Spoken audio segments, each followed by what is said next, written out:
Hello, here we are again. Thank you for coming back. Well, it's been a stressful day, another stressful day.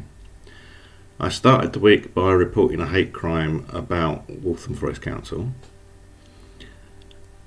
I paid several £100 to a solicitor this morning to have a look at my case privately. I contacted the police at lunchtime and reported racial discrimination against the council. I've got an interview for Monday morning on that.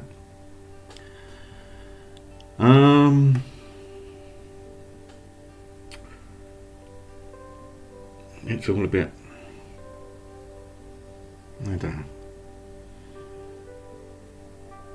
And tomorrow's the deadline for me taking my camera down because it's antisocial apparently.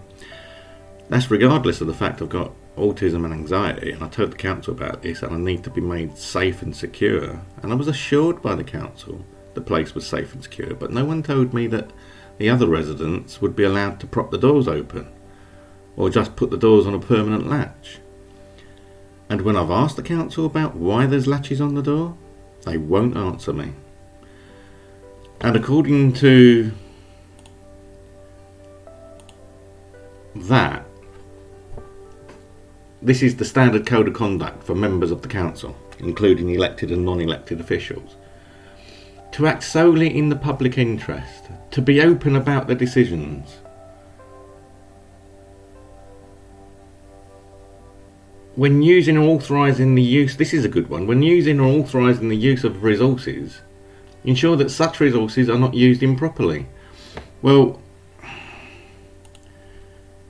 by improperly, do they mean replacing a new front door with a new front door because I've complained that the seal has been taken off by the resident, and I've said at the time that they should charge the resident to replace the door if the door needs replacing or any repairs, and they've just walked up and gone, well, we'll give you a new door then, even though before the resident moved in they spent 5 weeks in the flat doing the place up, cleaning it out, checking all the fittings and fixtures, and doing the door. So the council are just housing. I can't really blame the whole council. Housing are wasting public funds, and I've been saying this for 2 years now. Housing, at least some of them, it's not just an individual, some of them are racist against white people, I believe. According to what I've seen, it looks like some of the housing officers are racist. But it's very hard to get anyone to listen, because as soon as you play the race card, the council just... I mean, before I played the race card, the council wouldn't talk to me. They assigned me, not, we're going to give you a single point of contact. They assigned a single point of contact with no negotiation, no discussion, no limitations. So basically I've had my rights severed by Waltham Forest Council, and they won't even explain under what Act of Parliament or what policy they are removing my rights, and even for what reason, because on the face of it, it looks like because I emailed too many people. I'm sorry, it doesn't say on their website there's a limit on how many people you can email. No one gave me a warning about, well, you emailing a lot of people might put you under this policy. No.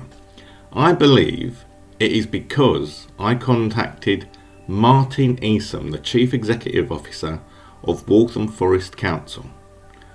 He got annoyed with me contacting him because he wouldn't reply. And so somewhere down the line he said, get rid of this idiot. Is there nothing we can do to shut him up? I believe. I can't get the evidence, but that's what it feels like to me. Because when I pushed the case that he hasn't replied, he passed my email for a meeting. That's all I wanted, a meeting to discuss things. Outside of housing, because it was a housing issue. I didn't want to discuss a housing issue with housing, because they'd given them a chance, they didn't do anything. So it needed to be dealt with outside of housing, because inside housing it was being ignored. He passed me over to corporate complaints, who then said, oh, you've got a single point of contact, and that's your response for your complaint. Well, that's not a response to a complaint, which is why I raised that up to the Housing Ombudsman. Eventually, when I found out that the Housing Ombudsman was still open, because I was trying the local government ombudsman, because I believe it's a local government issue, not just a housing issue. Because the reason I say I think it's local government is it all comes down to democracy and how governance is carried out and where the oversight is.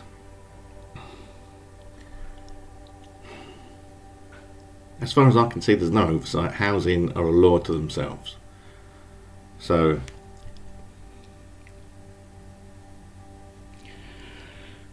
still, at least I've got the police coming round on Monday and hopefully Raja tomorrow. I don't know. I had a problem getting through to Ian Duncan Smith's office again today, because at 9:30 all the phone lines get switched over to Goldie Mitchell. Always goes to his voicemail, and I can't get anyone to call me back. So if you want to contact Ian Duncan Smith, do it before 9:30 or after 5 p.m, because that's when the phone lines switch back to Parliament.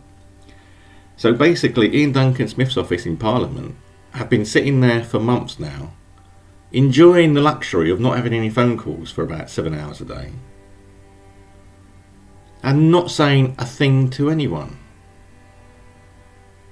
And when I got through to the switchboard at Parliament today to try and get through to IT to complain that their phones are wrong and they're preventing people from accessing their parliamentarian, I got told in no distinct manner, we don't put the members of the public through to IT.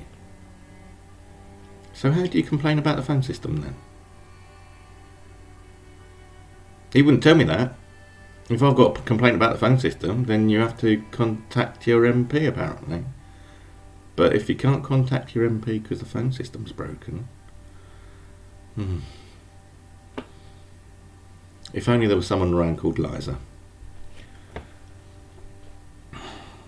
So, tomorrow is going to be a mega stressful day, not only because I'll be running out of money fairly quickly, paying a solicitor privately, because civil legal advice, there are no words I can describe civil legal advice. No, tell a lie. Incompetent fools. And that's not strong enough. They have 5 months, they've never contacted me. I've had one email, no phone calls, and every time I've chased them, they've basically said, oh yes, Mr. Gibbons, thank you for calling. We've been waiting on some paperwork. The last time was 2 months they've been waiting. No emails about the paperwork, no phone calls. And these are the people that are supposed to be defending people with disabilities against those infringing them, when they're not even looking after the Disabilities Act themselves. It's not encouraging, let's put it that way. So, what else?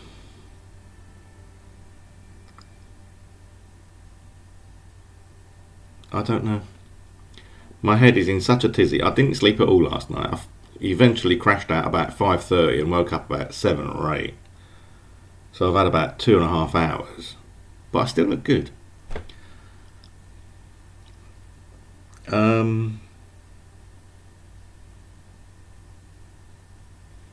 If this works, I might make, because this is being done via OBS Studio under Linux.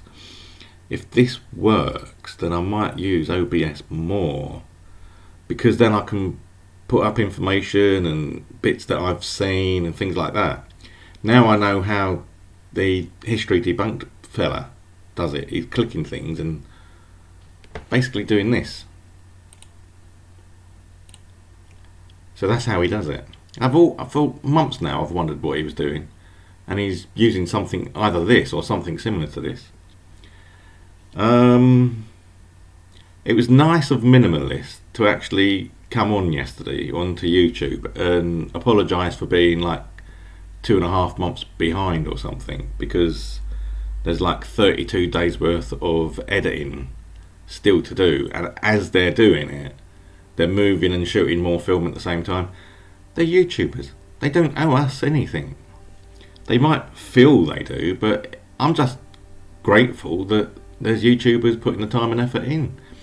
To me, it doesn't matter whether it's in real time or not real time. I mean, I can see their point that it would be nicer if people said, oh, you're going to somewhere, oh, don't forget to look out for this or look out for that. Excuse me.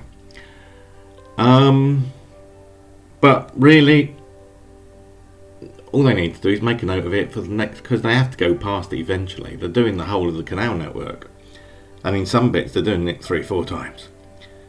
They've already got the silver propeller, I think it's called. They are visiting basically all canals. I believe Joe's done a couple of maps now, navigation maps, of the canals and navigable riverways that CRT license. I think she's actually including non-CRT sites as well, which is pretty good of her. They're selling it through the Anne-Marie site, the Art by Anne-Marie. Yes, listen to me quoting all these other YouTubers. I do have no life. I really do. Councillor Bellamy has contacted me. She's quite appalled that nothing's happened since last time I spoke to her several months ago. And it's coming to a head, and I'm being threatened with eviction again, and it's making me suicidal again, and housing don't care, because I told them that before and they just carried on emailing me, carried on threatening me, carried on putting me over the edge. I don't think housing will be happy until they've either killed me or got me to move. I've yet to be proven wrong by any of this. I mean, what do I have to do? I've got agoraphobia thanks to housing. Literally, I have agoraphobia developed because of housing. Waltham Forest housing. I didn't have agoraphobia in February. I was a bit dubious about going out. I kept checking to see when the block was empty to empty my bins or go and do some shopping. And then I started getting threatened and attacked and abused by my neighbours because I'd reported them for infringing fire regulations, for breaking COVID restrictions, doing all sorts of things, smoking drugs around children, and housing do nothing. But a single white man, easy target from what I can see. So housing pick on me. There's people on this estate that have been breaking their tenancies for 8 or 9 years. It was in a flash from the local police just recently, and they've not been evicted. I've been here 2 years. I've done nothing wrong apart from help the estate and try to improve the area and ask questions of housing to improve the service.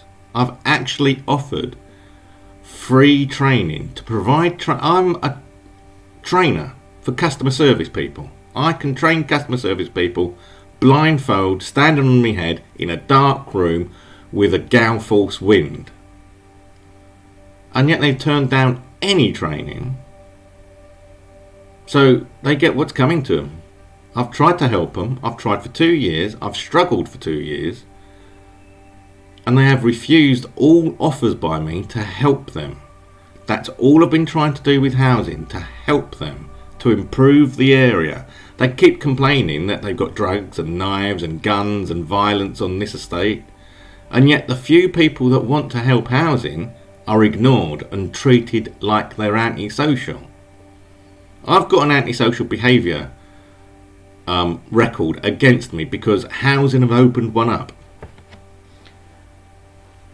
which is ironic because it got opened up because I kept complaining about the antisocial behaviour of my neighbours.